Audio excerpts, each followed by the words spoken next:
Bonjour, alors aujourd'hui je vais vous présenter le petit SCY 1606, c'est-à-dire un 1/16e, 4 roues motrices chinois pas cher. Celui-là je l'ai eu pour 65 €.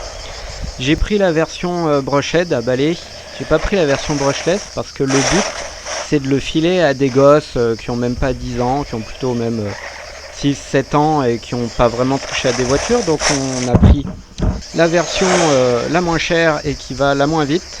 Et d'ailleurs sur la télécommande il y a un petit bouton qui permet de choisir la vitesse.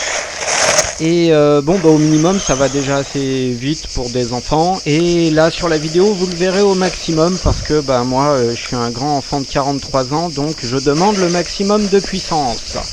Ce petit véhicule est bien foutu dans le sens où j'ai maté 25 vidéos avant de l'acheter pour vérifier qu'il soit un peu solide, qu'il se casse pas au premier mur.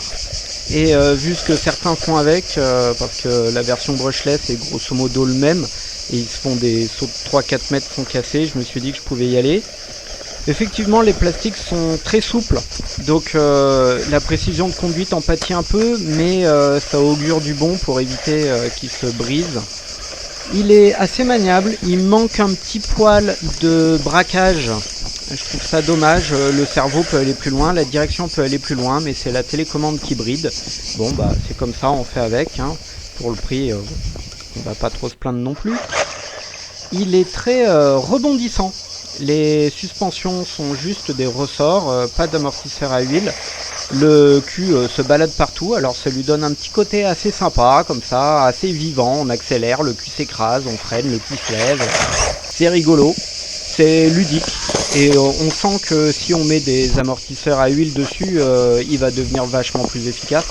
Et après on va vouloir mettre des biellettes en aluminium et des triangles en alu, et après il va coûter 200 balles. Il sera certes plus efficace, mais il sera plus à 60 balles. Bref. Au niveau des batteries, j'ai pris la version avec 3 batteries. Il faut savoir que la batterie qui est fournie dedans est une 1300, c'est du lithium, 2 éléments. Et les batteries fournies en supplément sont marquées 1500. Je ne saurais pas dire si ça fait vraiment 1500 ou 1300 et s'il y a vraiment une différence. Mais bon, ça roule, c'est le but. Et puis voilà. Alors moi j'ai roulé tout à fond tout le temps sur un terrain pas possible comme vous pouvez le voir. Et je dirais que j'ai dû avoir 10 minutes d'autonomie grand maximum. Un copain s'en est servi avec son gosse et il m'a dit qu'il a atteint plus d'une demi-heure. Bon, j'imagine qu'il devait rouler plus doucement et sur des terrains moins défoncés. Ça saute pas mal comme vous pouvez le voir, l'équilibre est pas mal, hein. C'est sympa. Alors effectivement les voitures plus chères ont plus d'équilibre, mais celle-là elle est très bien. Et l'échelle du 1/16e permet quand même de rouler à pas mal d'endroits. J'ai d'autres véhicules en 1/18e et 1/24e où je serais pas venu rouler ici parce que c'est trop ric-rac. Là le 1/16e ça passe même sur l'herbe tant qu'elle est pas trop haute, ce qui est plutôt sympa. Que vous dire d'autre sur ce véhicule? Moi je le trouve rigolo, fondard. Pour son prix, il fait exactement ce que je voulais. Donc c'est tout bon. Allez, je vous laisse profiter de la vidéo.